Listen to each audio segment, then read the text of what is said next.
should fill you in on that, I guess. Nikola Tesla was a great inventor and a great humanitarian.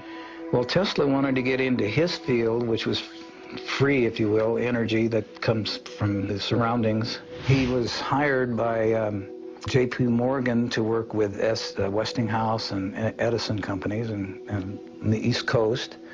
And Tesla said, I've got it made. I think we can now transmit electrical power through the Earth, through the ionosphere, without any wires or telephone poles. If you gave a device, like a free energy device, a generator that would service all their needs in their home for free, they could then bring out their creative talents, which they were born with and have been suppressed because they've had to toil for a living. They could be tremendous artists beyond our dreams, tremendous engineers beyond our dreams. J.P. Morgan was not buying it. He said, no, we're going to have to tear this stuff down. So Tesla kind of pulled back into himself and decided, well, I guess it's not time for this. Well, at that time, he was living in the New Yorker Hotel, actually, in New York. And there was a fellow by the name of Otis Carr who he's going to school, and to supplement his income, he worked as a clerk in this hotel. And Tesla and him became acquainted, and Carr was a sponge. He loved science in every way, shape, or form, but he was a natural science. He believed in the same thing Tesla did, that there's no limits to natural science, and everything should be on a simple level. Tesla said, they're not interested in my time. I want you to take everything I can teach you and go in your time and see if they'll listen to you. And if you don't make it, you're going to have to pass it on, because at the rate we're going, we're on a self-destructive course. Carr said, I will, and he got his own lab started and started really getting into a lot of free energy devices and building them. So he built a spaceship? Mm-hmm. He's building small spaceships then, and he had different sizes, different models. So tell us how you met Otis Carr and how you began working with these flying saucers. There's a company, Advanced Kinetics, in Costa Mesa. That's where we were living, in Costa Mesa, California. And they're looking for a research and development laboratory technician. They gave me a job, they put me in the research lab, and I was inventing ideas all day long. I just loved it because I like to invent simple ways of doing hard things. And was Otis Carr working there too? No. I told some friends about this and what I was doing, and he said, well, come to our group. We've got a group here called Understanding. It was created by a gentleman by the name of Daniel Fry in California. We could talk about things that were unlimited, not limited. I said, my mission is to see that we have habitation and transportation in one vehicle. And he said, well, you sound like a guy that's back east getting in trouble right now. His name is Otis Carr. And he put in a patent for a levitation device, and they wouldn't give him the patent. He said, you've got to pull that levitation out and anchor it on the ground, and we'll give you a patent on an amusement device. You cannot use levitation. They brought him out to California. They said, here's your lab. It was all built. It had living quarters. It had machine shops. That's where you did most of your work, I imagine. And this is where you guys worked on the spaceship. Mm-hmm. Yeah. How long did it take to develop this craft? Day and night, 24/7, we were building these small prototypes. And they would range anywhere from 12 inches to 3 feet to 6 feet, to, in size. And they actually flew. They actually levitated. Oh, yeah. And what was the source of the power? Well, it was magnetic in nature. And you were actually building these for people to sit in. I mean, not just models. These were prototypes just to prove what we wanted, and then graduate up to where human habitation could get on board and operate them. If you could explain to us very simply how this device, how these craft work. In those days, we had counter-rotating wheels, one going clockwise and another going counterclockwise. We had a capacitor, we had small magnets, and we had what's called a U-tron. It was a double tetrahedron. That's 2 ice cream cones put with the open ends together so that you have a diamond shape. And we had 12 of them around the periphery of the craft. And we had magnets, horseshoe magnets, 12 of those around the craft. So when you started rotating and counter-rotating, as these neutrons went through the field, they would act as a generator and a capacitor in themselves, and they would generate a lot of power, not necessarily electrical power, but vibrational power. When you get to the resonant frequency of your surroundings, it cancels everything out. It goes to a 0 point. And once you reach 0 point, then you can go anywhere you want. And you have your own force field around the craft.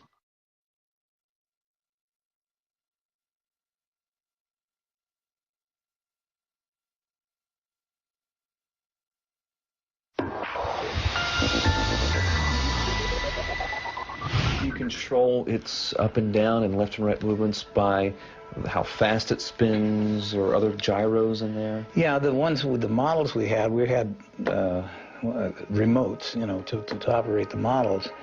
But when you get up into the larger craft, it's not necessary, because everything then, as Carr was explaining, the difference between the brain and the mind is synergetic. You operate the craft like it was a friend. It's like it was a living thing, because Connect with the craft. yes, and that's the only way that our particular craft would work. There's a mental interface? Yes. So it's Wow. kind of like Yes. the thoughts carry out a vibration as well, and you have to go in harmony with the ship. So some sort of morphogenic field was created, perhaps, some sort of almost Yes. living field. Yeah, absolutely. Ralph, have you had a chance to fly it yourself? Flying is an antiquated word when it comes to the type of spaceships that we were operating, because they don't conventionally fly. Or levitate. They levitate and they teleport. They move through this thing called time and space. They actually traverse through multi-dimensions. So you created an artificial gravity field, is it safe to say? Yeah, you could say that, yeah. Is this in any way related to the work of John Hutchinson and his anti-gravity experiments? Well, it's along the same lines. I know John, he's an associate of our group. And as I mentioned before, there's all forms of levitation. But where ours differs from John's is that in order to operate our craft, it takes spirit. It takes a synergy. You have to recognize the craft as an entity of life itself. It has a consciousness, if you will, of its own. What John is doing is wonderful. I'm glad he's discovered a tremendous field of levitation and composition of metal and molecular structures. Ralph, can you tell us about your experience as being the co-pilot of one of these discs? Sure. The next stage up was the 45-foot craft. They had already designed and built it, and they wanted us to test it. So we got on board, and near the center of the craft was a giant crystal ball in a kind of a gyroscopic holder. Underneath that was a laser that came up through the bottom of this crystal. And as the light came up and dispersed around this crystal, it lit up the crystal from infrared all the way around to ultraviolet. And then Carr said, okay, guys, what I want you to do is just clear your brain and use your mind. So this is an experiment. And we're going to go outside and back in through what's known as time and space. And all you have to do is concentrate on what I'm about to tell you. We're going to go down range 10 miles. And that 10 miles downrange is equated to the vibratory rate of the color aquamarine. The colors just kind of dissolved and started turning into this brilliant aquamarine. And it lit up the whole ship. And then he said, okay, that's it, boys. Get out of the craft, and we're going to debriefing. And we looked at each other like, oh, I don't think it worked. We didn't go anywhere. We didn't do anything. And we said, well, it didn't work, did it? They said, why don't you guys empty your pockets? And we started pulling out sticks and stones and grass and stuff and putting them on the table. And I know we didn't have those going in. And where in the heck did this come from? And he said, well, you remember I told you about the brain has a limited capacity. It cannot believe beyond its jurisdiction. It doesn't want to believe anything beyond that. So you travel with your mind, and it will come back to you, and then all these dots will be filled in as your life progresses. You'll remember what you did. It was in retrospect, I did go back now, and I do remember going and getting out of the craft. There was 3 of us. We walked down this ramp. We got out and we went over to a little hillside. I can see it right now. We picked up rocks and sticks, put them in our pockets, and we got back on board. I remember it now, but I didn't remember it then.